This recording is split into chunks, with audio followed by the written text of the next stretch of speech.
Speaker, if you'll indulge me, just picture this.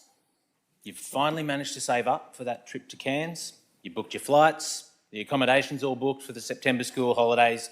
Now how are you going to get to the airport? You saved fastidiously, so of course you're doing the mental maths. Petrol's expensive, parking's a rort. Surely we're just going to have to take the train, right?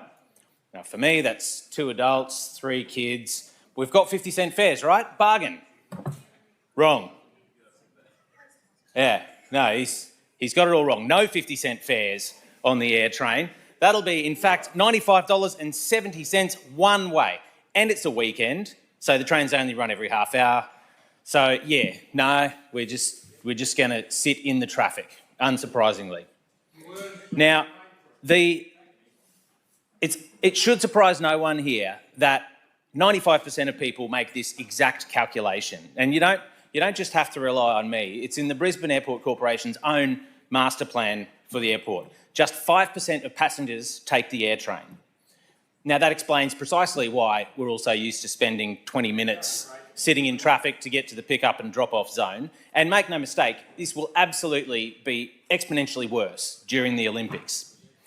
Now, I said years ago, Deputy Speaker, that I don't know anyone who catches the AirTrain. It was true then, and it's still true now.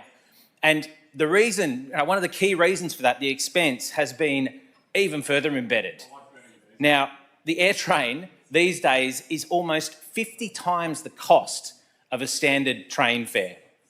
Now, this is all because it's owned by a private offshore corporation which controls fares to the airport. And the reason for that is that the state government signed Queensland up to a shockingly bad deal.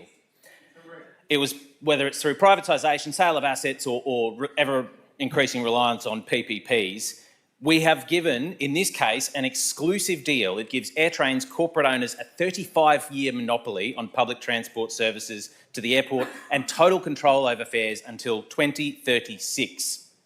And both parties have got their fingerprints on this. Labor opened up the tenders and the LNP signed the contract. So, Speaker, there are 10 years left on the contract, 10 years of a private offshore company holding our airport train to ransom. Very simply, it's time. It's time to buy it back. If they don't want to sell, we can force them by legislation if necessary, because, Deputy Speaker, exceptionally bad deals call for exceptional measures.